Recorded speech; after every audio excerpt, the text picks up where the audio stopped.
हाल आज पूरा देश देख रहा है।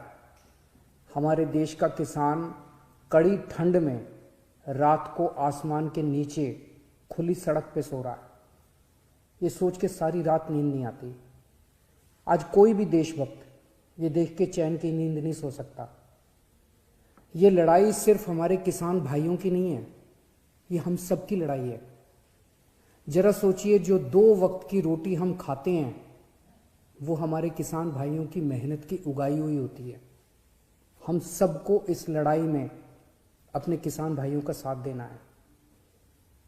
कल पंजाब के मुख्यमंत्री ने मुझ पे आरोप लगाए कि दिल्ली में मैंने ये काले कानून पास कर दिए। इतने नाजुक मौके पे भी इस तरह की गिरी हुई राजनीति कैप्टन साहब कैसे कर सकते हैं? ये तो तीनों केंद्र के कानून हैं। जिस दिन राष्ट्रपति के इन तीनों कानूनों पे दस्तखत हुए थे, उसी दिन ये तीनों कानून पूरे देश में लागू हो गए। अब ये किसी राज्य सरकार के ऊपर नहीं है कि वो इन्हें लागू करेगी या नहीं करेगी। अगर राज्य सरकारों पे होता तो देश भर से किसान केंद्र सरकार से बात करने के लिए दिल्ली क्यों आते? वो अपने अपने राज्य के मुख्यमंत्रियों से मांग करते। ये कानून केंद्र सरकार लाई है और कोई भी राज्य सरकार इन कानूनों को ना तो रोक सकती है और ना पास कर सकती है। अब सवाल ये है कि जब कैप्टन साहब को ये बात पता है तो फिर उन्होंने मुझ पर ये झूठे आरोप क्यों लगाए? इसका एक बहुत बड़ा कारण है। जब से हमने दिल्ली के 9 स्टेडियम को जेल बनाने से रोका है, तब से केंद्र की भाजपा सरकार मुझसे बहुत ज्यादा नाराज है। केंद्र सरकार का पूरा प्लान था कि जब किसान दिल्ली आएंगे तो उन्हें इन 9 स्टेडियम में डाल देंगे। हमने स्टेडियम को जेल बनाने की इजाजत नहीं दी, तो वो लोग अब मुझसे बहुत नाराज हैं। मुझे पता है कि स्टेडियम को जेल बनाने के लिए मुझ पे कितना दबाव आया था, किस किस का फोन नहीं आया। लेकिन जिंदगी में कुछ ऐसे मौके आते हैं जब आप अपने जमीर की सुनते हो, नतीजे की परवाह नहीं करते।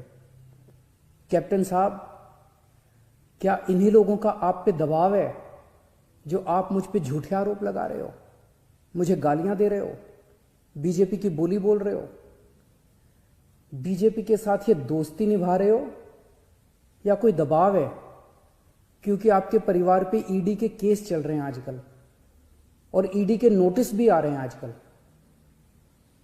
कैप्टन साहब के पास ये बिल रोकने के कई मौके आए। पंजाब के लोग पूछ रहे हैं कि तब कैप्टन साहब ने इन बिलों को क्यों नहीं रोका?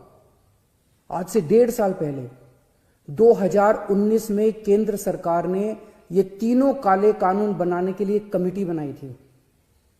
उस कमेटी में पता है कौन था? उस कमेटी में कैप्टन साहब थे।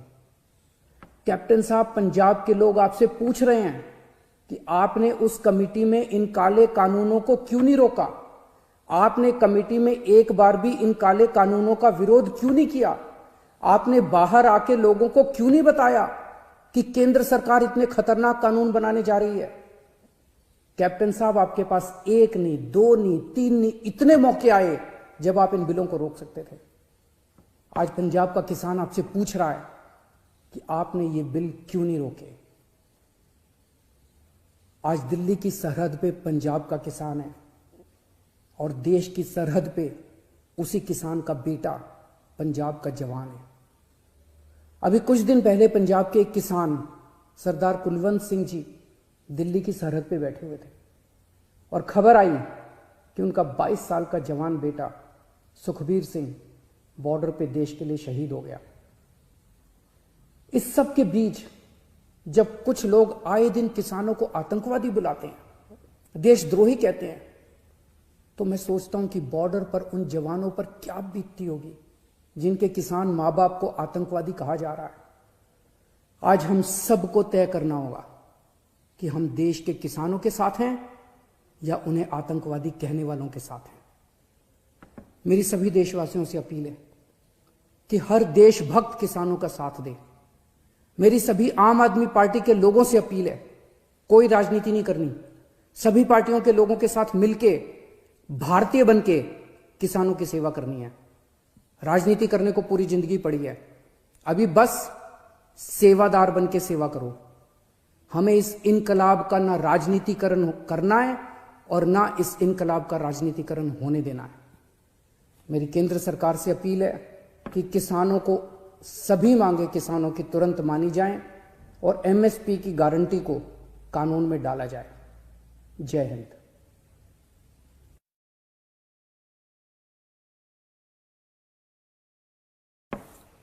आप सबको नमस्कार, सत श्री अकाल। आज पूरा देश देख रहा है, हमारे देश का किसान कड़ी ठंड में रात को आसमान के नीचे खुली सड़क पे सो रहा है। ये सोच के सारी रात नींद नहीं आती। आज कोई भी देशभक्त ये देख के चैन की नींद नहीं सो सकता।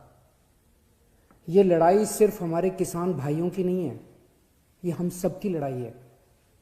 जरा सोचिए, जो 2 वक्त की रोटी हम खाते हैं वो हमारे किसान भाइयों की मेहनत की उगाई हुई होती है। हम सबको इस लड़ाई में अपने किसान भाइयों का साथ देना है। कल पंजाब के मुख्यमंत्री ने मुझ पे आरोप लगाए कि दिल्ली में मैंने ये काले कानून पास कर दिए। इतने नाजुक मौके पे भी इस तरह की गिरी हुई राजनीति कैप्टन साहब कैसे कर सकते हैं? ये तो तीनों केंद्र के कानून हैं। जिस दिन राष्ट्रपति के इन तीनों कानूनों पे दस्तखत हुए थे, उसी दिन ये तीनों कानून पूरे देश में लागू हो गए। अब ये किसी राज्य सरकार के ऊपर नहीं है कि वो इन्हें लागू करेगी या नहीं करेगी। अगर राज्य सरकारों पे होता तो देश भर से किसान केंद्र सरकार से बात करने के लिए दिल्ली क्यों आते? वो अपने अपने राज्य के मुख्यमंत्रियों से मांग करते। ये कानून केंद्र सरकार लाई है और कोई भी राज्य सरकार इन कानूनों को ना तो रोक सकती है और ना पास कर सकती है। अब सवाल ये है कि जब कैप्टन साहब को ये बात पता है तो फिर उन्होंने मुझ पर ये झूठे आरोप क्यों लगाए? इसका एक बहुत बड़ा कारण है। जब से हमने दिल्ली के 9 स्टेडियम को जेल बनाने से रोका है, तब से केंद्र की भाजपा सरकार मुझसे बहुत ज्यादा नाराज है। केंद्र सरकार का पूरा प्लान था कि जब किसान दिल्ली आएंगे तो उन्हें इन 9 स्टेडियम में डाल देंगे। हमने स्टेडियम को जेल बनाने की इजाजत नहीं दी, तो वो लोग अब मुझसे बहुत नाराज हैं। मुझे पता है कि स्टेडियम को जेल बनाने के लिए मुझ पे कितना दबाव आया था, किस किस का फोन नहीं आया। लेकिन जिंदगी में कुछ ऐसे मौके आते हैं जब आप अपने जमीर की सुनते हो, नतीजे की परवाह नहीं करते। कैप्टन साहब, क्या इन लोगों का आप पे दबाव है जो आप मुझ पे झूठे आरोप लगा रहे हो, मुझे गालियां दे रहे हो, बीजेपी की बोली बोल रहे हो, बीजेपी के साथ ये दोस्ती निभा रहे हो, या कोई दबाव है क्योंकि आपके परिवार पे ईडी के केस चल रहे हैं आजकल और ईडी के नोटिस भी आ रहे हैं आजकल? कैप्टन साहब के पास ये बिल रोकने के कई मौके आए। पंजाब के लोग पूछ रहे हैं कि तब कैप्टन साहब ने इन बिलों को क्यों नहीं रोका? आज से 1.5 साल पहले 2019 में केंद्र सरकार ने ये तीनों काले कानून बनाने के लिए कमेटी बनाई थी। उस कमेटी में पता है कौन था? उस कमेटी में कैप्टन साहब थे। कैप्टन साहब, पंजाब के लोग आपसे पूछ रहे हैं कि आपने उस कमेटी में इन काले कानूनों को क्यों नहीं रोका? आपने कमेटी में एक बार भी इन काले कानूनों का विरोध क्यों नहीं किया? आपने बाहर आके लोगों को क्यों नहीं बताया कि केंद्र सरकार इतने खतरनाक कानून बनाने जा रही है? कैप्टन साहब, आपके पास 1 नहीं, 2 नहीं, 3 नहीं, इतने मौके आए जब आप इन बिलों को रोक सकते थे। आज पंजाब का किसान आपसे पूछ रहा है कि आपने ये बिल क्यों नहीं रोके। आज दिल्ली की सरहद पे पंजाब का किसान है और देश की सरहद पे उसी किसान का बेटा पंजाब का जवान है। अभी कुछ दिन पहले पंजाब के एक किसान सरदार कुलवंत सिंह जी दिल्ली की सरहद पे बैठे हुए थे और खबर आई कि उनका 22 साल का जवान बेटा सुखबीर सिंह बॉर्डर पे देश के लिए शहीद हो गया।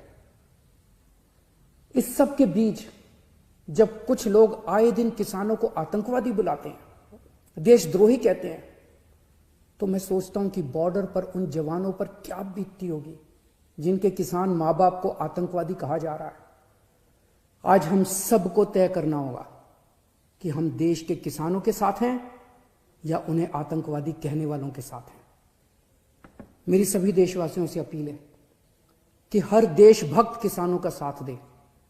मेरी सभी आम आदमी पार्टी के लोगों से अपील है, कोई राजनीति नहीं करनी, सभी पार्टियों के लोगों के साथ मिलके भारतीय बनके किसानों की सेवा करनी है। राजनीति करने को पूरी जिंदगी पड़ी है, अभी बस सेवादार बनके सेवा करो। हमें इस इनकलाब का ना राजनीतिकरण करना है और ना इस इनकलाब का राजनीतिकरण होने देना है। मेरी केंद्र सरकार से अपील है कि किसानों को सभी मांगे किसानों की तुरंत मानी जाएं और एमएसपी की गारंटी को कानून में डाला जाए। जय हिंद।